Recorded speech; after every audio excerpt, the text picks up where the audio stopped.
I now want to just introduce Julia Knisel, who's a great just partner to work with. She had had so many conversations and touching base with me years on a number of different things. And Julia works with the Massachusetts Office of Coastal Zone Management, and she's a coastal shoreline and floodplain manager. And she's going to tell us about a coastal resilience grant program that the state has launched to help support local adaptation efforts. Welcome, Julia. Thank you for taking the time. Thanks for having me. So now, at this point in the day, you've heard a lot about the range of adaptation options that are out there, as well as kind of the economics of it.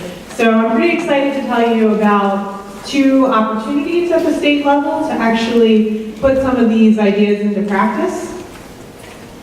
We were fortunate enough to be able to emphasize the need for providing grants to municipalities and nonprofit partners in our state climate change adaptation report that came out in 2011.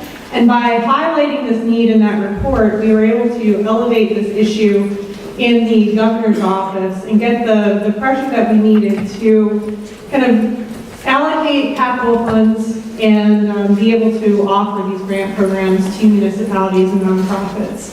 So we, in the end of January, launched the Coastal Resilience Initiative, and then right following that, we came out with a Green Infrastructure Initiative. The Coastal Community Resilience has a $1 million funding allotment, and then we have $1.3 million for the Green Infrastructure.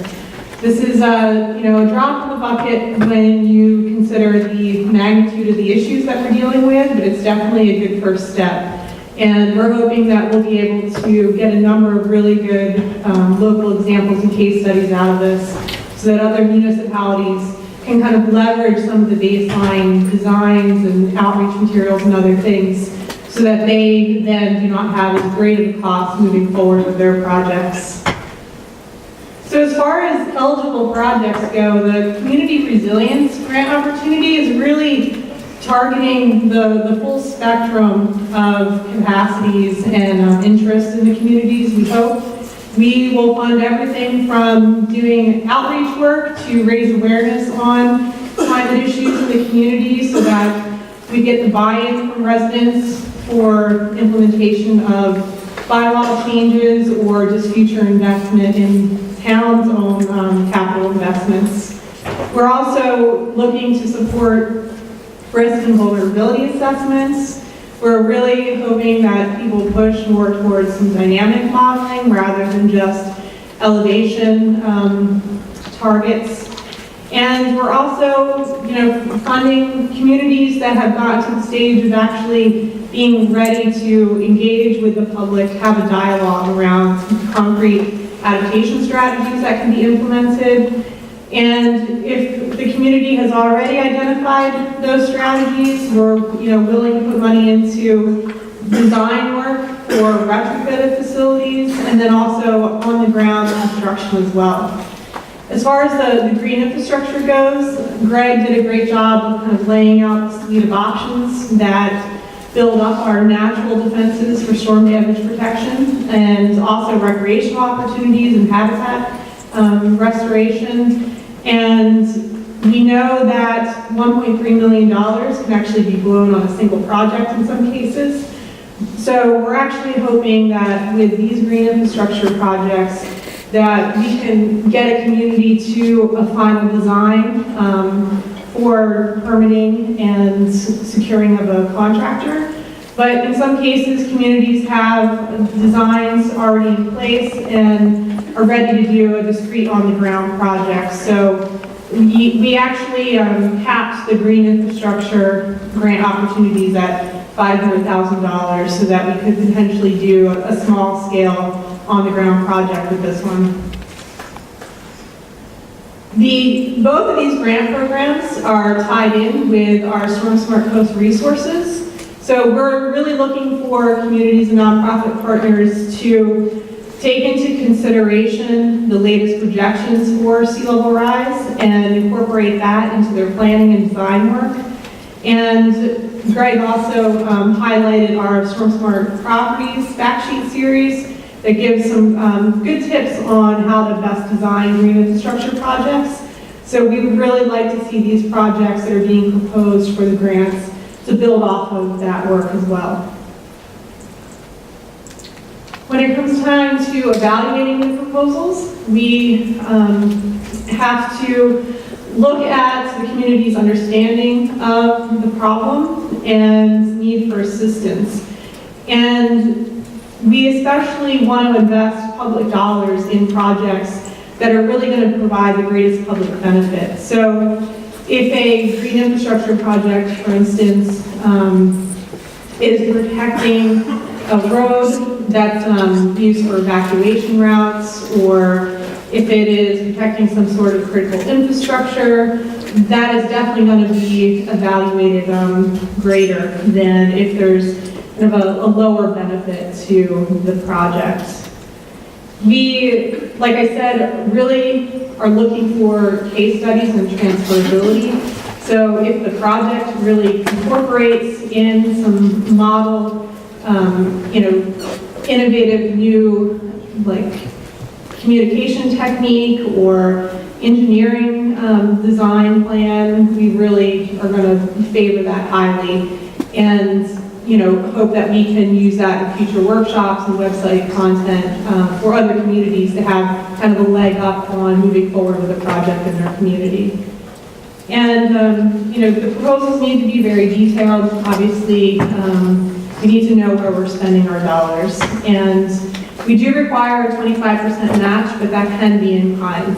So municipal staff time is being used to help manage the project is eligible for matching dollars, and also project partners that are pulled in, their time working on the project is eligible for match as well. So there's definitely some opportunities here when you don't need to actually leverage cash in order to qualify for the funding. I really want to emphasize the climate adaptation component to this. These grants really have a strong climate focus and really want to take into account the sea level rise component. We are not really looking to fund something that would be eligible under hazard mitigation grant programs. We want to be pushing the envelope a little bit on a longer term planning horizon and some more progressive and innovative techniques here. This graphic that I have here is an example from a pilot project in Situate, Marshfield, and Duxbury that wrapped up last August. And the planners in these three towns worked with Kleinfelder to actually do some dynamic modeling of nor'easter impacts with higher tides. And they looked at 25, 50, and 75-year planning horizons with a kind of a high sea level rise scenario to get a handle on what the worst case situation would be in the communities given sea level rise. So this is the level of detail that we're really hoping to see in the proposals. We would like, people to really articulate their time horizons and be able to present a range of scenarios. And it's okay if people want to actually get some technical assistance on what's reasonable for sea level rise projections. As long as that's articulated in the proposal, we'll look at that favorably. So this is the exciting part. So the Community Resilience Awards, we actually got 19 project proposals in only a month's time without any lead-up workshops or any prior announcements, just because of the way that the funding got rolled out through the governor's climate initiative announcement. And we fortunately were able to award 10 projects with the $1 million. The cap for the Coastal Resilience Awards was $200,000. And since we only funded a couple at the full amount, that's why we were able to get a lot more projects getting moving on the ground. The projects really hit on the full spectrum of eligible criteria that we put out there, so we were really happy to see that.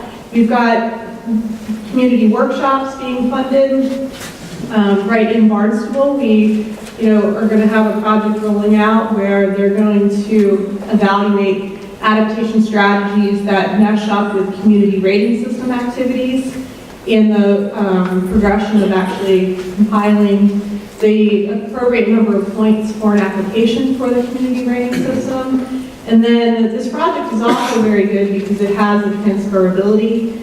They are looking to actually develop a template for neighboring Cape communities to be able to use to kind of leverage applications of their own into the program.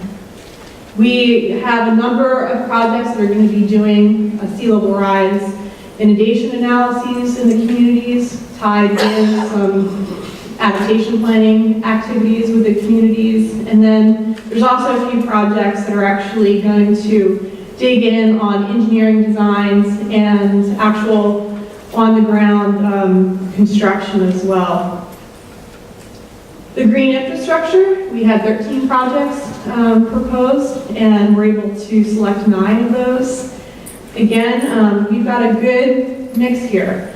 We have some of the more traditional approaches, dune and beach restoration with grass and fencing and cobble berms, but we also are seeing some living shoreline techniques being explored. We're pretty excited about the Martha's Vineyard Shellfish Group. They are looking to build the capacity to grow ribs mussels in the state for the purposes of green infrastructure to kind of attenuate waves and stabilize tows of marshes to help with the storm damage protection. So we're really looking forward to that one.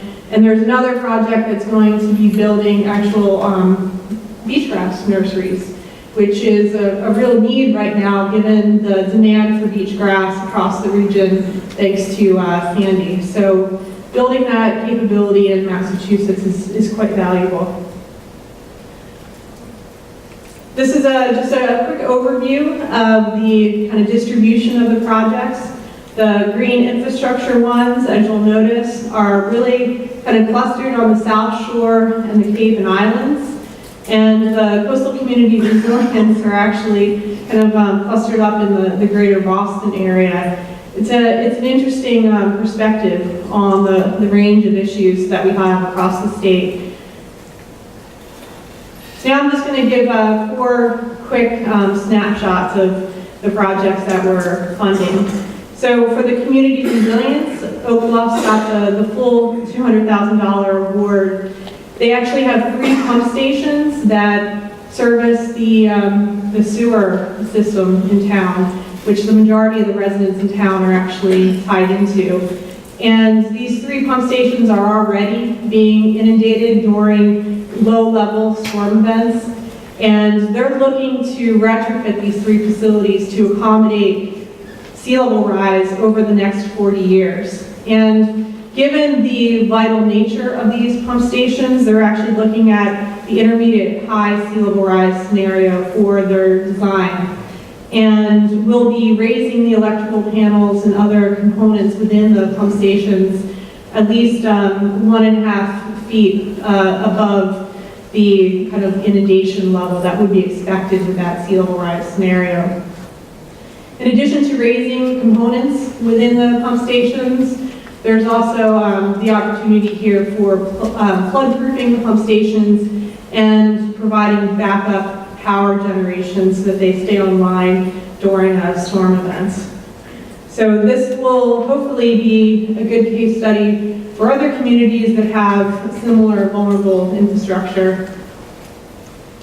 In Hull, we are funding a project to redesign some poorly constructed coastal infrastructure. You'll see here that there's a seawall with a mortared revetment out in front of it that serves as a nice ramp of water and material into these homes and also onto the road and into the pond that's back behind us. So this project is actually a design project rather than a construction project, with the expectation that they will be in a good position to then apply for dam and seawall repair and reconstruction funds that's also available through the state. They are looking at a 50-year lifespan for this project and looking kind of within the intermediate scenario range for sea level rise in the design of this. So again, the design plans for this we're hoping will be a good example for other similar structures across the state. Moving into the green infrastructure in Plymouth, we have a $75,000 award, and this award is another design project to figure out how to best limit the material flowing over this low seawall and onto the parking area and road behind it. That road happens to service the evacuation route for the Plymouth Power Station. If there were a nuclear event, we would definitely want to be able to maintain access on that road. So they're going to be evaluating a number of green infrastructure techniques. They're going to be looking at the feasibility of constructing an offshore burn for wave attenuation, as well as designing a beach nourishment project that would kind of provide more storm damage buffering in the community. And there are some other surrounding issues that may be contributing to the problem that they're going to evaluate as well. They are looking at a wider range of scenarios for their design work. They're actually going to be looking anywhere between 2025 and 2100 for their evaluation. And again, since this is such a critical issue, they are looking up at the intermediate high sea level rise scenario rather than, our current trend or even kind of a low emission scenario. And I'll wrap up with Gosnold.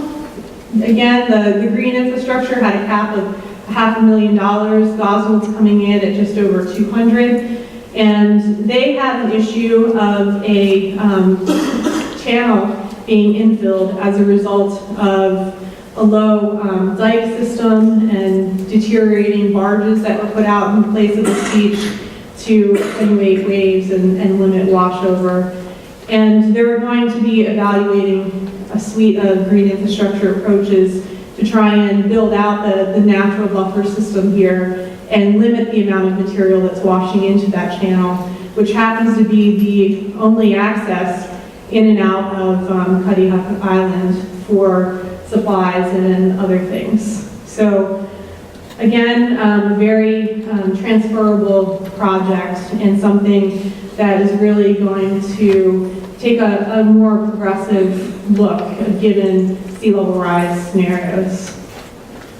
So I'm going to wrap up there and just encourage you to go onto our StormSmart Post website, where we have the link to the state's climate change adaptation report, which was the underpinning for getting the governor's nod to move forward with these grant programs, and then also our sea level rise guidance, which lays out kind of a good explanation of the National Climate Assessment sea level rise scenarios and how to incorporate those scenarios into on-the-ground projects.